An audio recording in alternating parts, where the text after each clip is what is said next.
여러분 안녕하십니까? JTB 뉴스입니다. 전북대 총장 선거 과정에서 경찰이 현 총장의 비리를 알아내겠다며 총장 후보자 등 일부 교수들을 접촉한 것으로 드러나 논란이 일고 있습니다. 이 때문에 경찰이 총장을 내사하고 있다는 소문이 돌면서 선거가 진흙탕 싸움으로 변했는데요. 선거운동 기간에 벌어진 경찰의 행위가 중대한 선거 개입이라는 비판이 거셉니다. 정원익 기자입니다. 경찰청 본청의 경감급 수사팀장이 한 전북대 교수에게 보낸 문자 메시지입니다. 자신의 명함 사진과 함께 이남호 총장 비리와 관련해 통화하고 싶다고 적었습니다. 해당 교수와 전화 연결이 되자 직접 만나기를 시도했습니다. 전화가 왔었고요. 예. 전화 받은 사실이 있고요. 그날은 내가 익산에서 너무 늦어서 만날 수가 없어서 못 만났어요. 그게 전부예요. 같은 내용으로 이 경찰관이 접촉한 교수들은 총장 선거 후보자 등 모두 4명 정도인 것으로 추정됩니다. 근데 저한테도 사실은 경찰청에서 왔어요. 경찰청 수사국에서 사람이 와가지고 이러저런 얘기를 물어봤습니다. 그리고 이제 범죄 혐의가 될 만한 이러저런 것들. 문제는 이 같은 일들이 가장 민감한 시기인 선거운동 기간에 벌어졌다는 겁니다. 경찰의 선거 개입 논란이 나올 수밖에 없는 이유입니다. 게다가 문자 메시지 내용은 얼마 뒤 전북대 교수들에게 무작위로 뿌려졌습니다. 총장에 대한 경찰의 내사설까지 순식간에 퍼지면서 사실관계를 놓고 진흙탕 싸움이 벌어졌습니다. 해당 경찰관은 자신이 보낸 메시지는 맞다면서도 자신의 윗사람과 얘기해달라며 입을 다물었습니다. 제가 해서 만나려고 명함을 보낸 건 맞죠. 이게 창구가 일어나야 돼 있어서요. 이 계장님하고 통화 좀 해주시겠습니까? 거점 국립대학 총장을 뽑는 선거 과정에 유례 없이 경찰이 끼어들면서 파문이 커지고 있습니다. JTB 뉴스 정원익입니다. 군산 지역의 부동산 경기가 최근 1년 사이에 급격히 식어가고 있습니다. 매물은 쏟아지는데 거래는 실종돼 이사마저 못하고 있습니다. 김진형 기자가 취재했습니다. 군산의 한 아파트 밀집 지역입니다. 부동산 중개업소마다 매물로 나온 아파트들이 쌓여 있습니다. 아파트 가격이 지난해보다 2천에서 3천만 원가량 하락했는데도 찾는 사람은 없습니다. 1년 사이에 GM이나 현대중공업이 군산에서 나가면서 아파트 매물은 많이 좀 쏟아져 나오고 있는데 지금 거래는 지금 안 되고 있는 상황입니다. 이렇다 보니 일부 집주인들은 이사마저 못하고 있습니다. 당장 이사를 가야 되기 때문에 이 매매가 좀 됐으면 좋겠는데 이제 국유지책으로 월세가 나가면 이제 이사를 생각할 수가 있겠는데 월세조차도 지금 거래가 없기 때문에. 한국감정원 조사 결과 GM 군산 공장과 군산 조선소 폐쇄 여파로 군산 지역의 아파트 매매가는 지난해보다 6% 넘게 떨어져 하락폭이 전북에서 가장 컸습니다. 미분양 아파트도 급격히 늘고 있습니다. 군산은 올해 미분양 아파트가 600여 채에 이르러 1년 만에 또다시 미분양 관리 지역으로 지정됐습니다. 아파트 재개발 사업 추진에도 심각한 영향을 미치고 있습니다. 군산에는 3곳의 재개발 사업이 진행되지만 분양 시장의 침체로 사업이 지연되면서 재개발 주민들의 우려도 커지고 있습니다. 이자 주고 뭐하고 하는데 계속 재산 주면 안 돼요. 채권자가 달라고 하겠죠. 그럼 여기서 줄 수 있는 게 다른 밖에 없어요.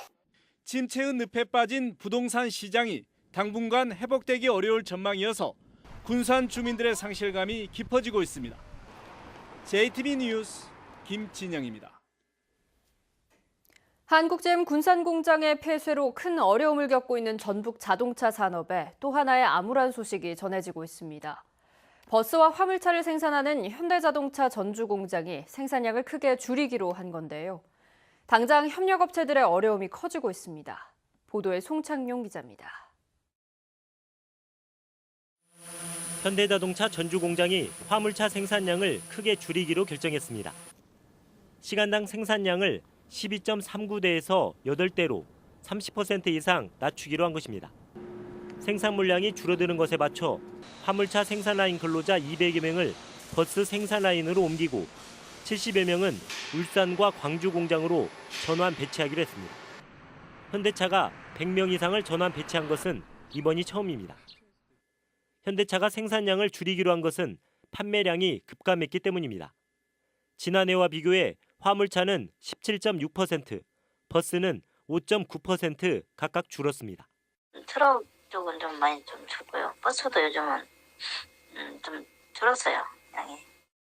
현대차의 생산 감축 결정은 당장 1차 협력업체 12곳과 2, 3차 협력업체 100여 곳에 큰 타격입니다. 최저임금 인상 등으로 기업 여건이 어려워진 상황에서 납품량마저 줄어 경영 압박이 가중되고 있습니다.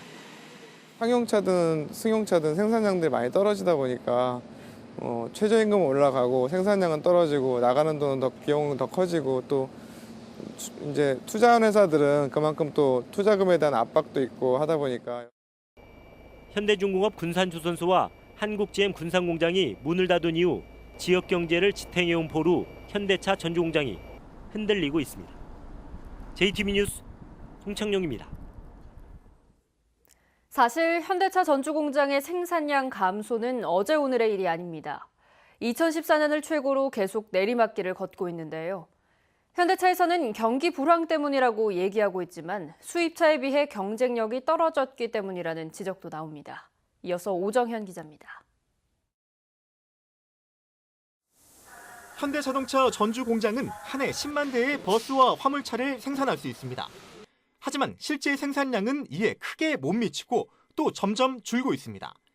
2014년 7만 대였던 생산량은 지난해 5만 7천 대까지 뚝 떨어졌습니다.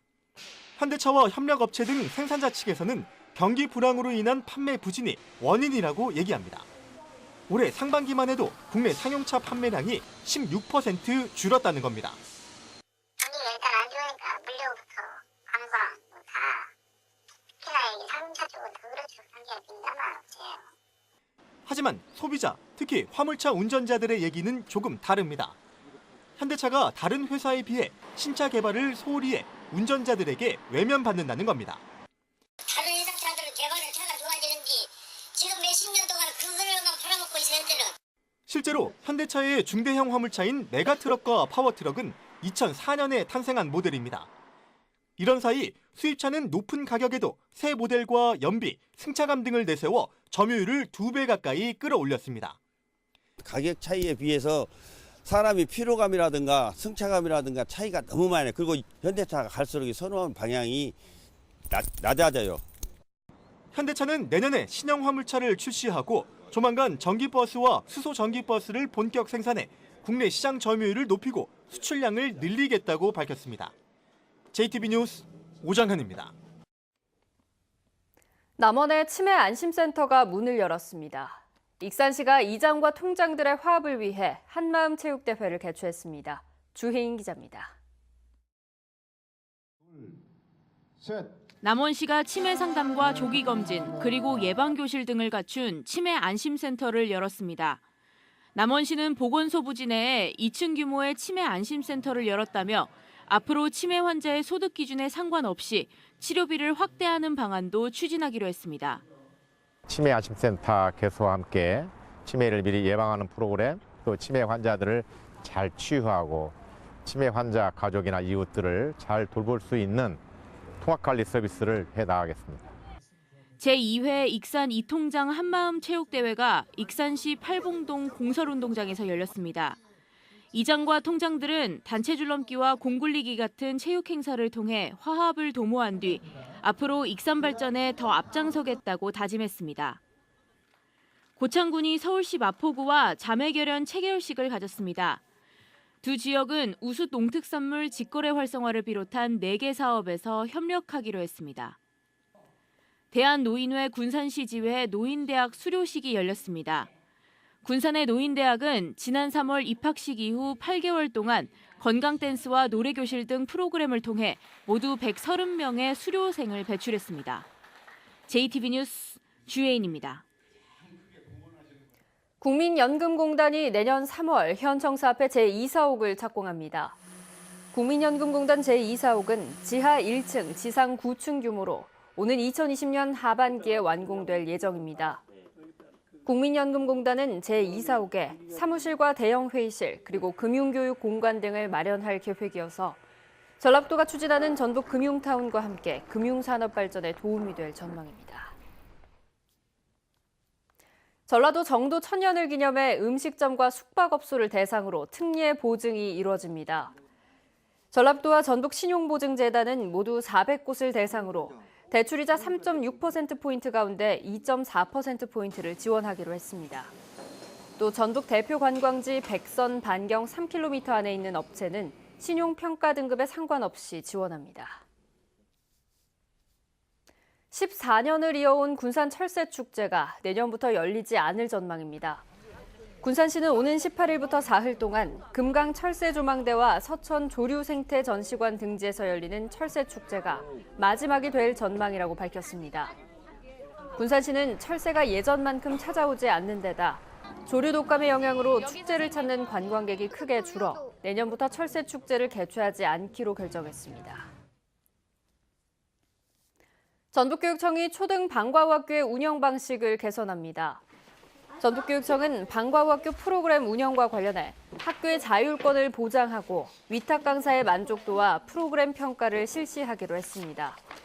또 미세먼지 경보가 발령될 경우 방과후학교의 바깥 활동을 제한하는 등 학생 안전 지도도 강화합니다. 여행사로부터 금품을 수수한 의혹을 받아 오늘 피의자 신분으로 경찰에 두 번째로 출석한 송성환 도의회 의장이 추가 조사에서도 혐의를 부인했습니다. 도의회 행정자치위원장이었던 지난 2016년 9월 해외 연수 과정에서 여행사로부터 현금 500만 원을 받은 혐의를 받고 있는 송 의장은 여행사의 부탁으로 현지 가이드에게 돈 봉투를 대신 전달했을 뿐이라는 기존 입장을 유지했습니다. 경찰은 이번 주 내로 송 의장 기소 여부를 판단해 사건을 검찰에 송치할 예정이라고 밝혔습니다. 경찰이 임원의 공금 횡령 의혹을 포착해 한 장애인협회 사무실을 압수수색하고 있습니다. 전북지방경찰청 광역수사대는 오늘 오전 8시 30분 완주의 한 장애인협회 사무실 등을 압수수색하고 컴퓨터 하드디스크와 서류 등 증거물을 확보했습니다. 경찰은 협회 임원의 공금 횡령 등 비리 정황을 포착해 수사에 나섰다고 밝혔습니다. 오늘은 대체로 맑겠습니다. 초미세먼지와 미세먼지 농도는 나쁨 수준을 보이겠습니다. 낮 최고 기온은 전주와 익산 14도 등 13도에서 15도로 어제와 비슷합니다. 전주기상지청은 당분간 맑은 가운데 일교차가 10도 이상 크게 벌어지는 날들이 이어질 것으로 내다봤습니다.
JTB 뉴스를 마칩니다. 여러분 고맙습니다.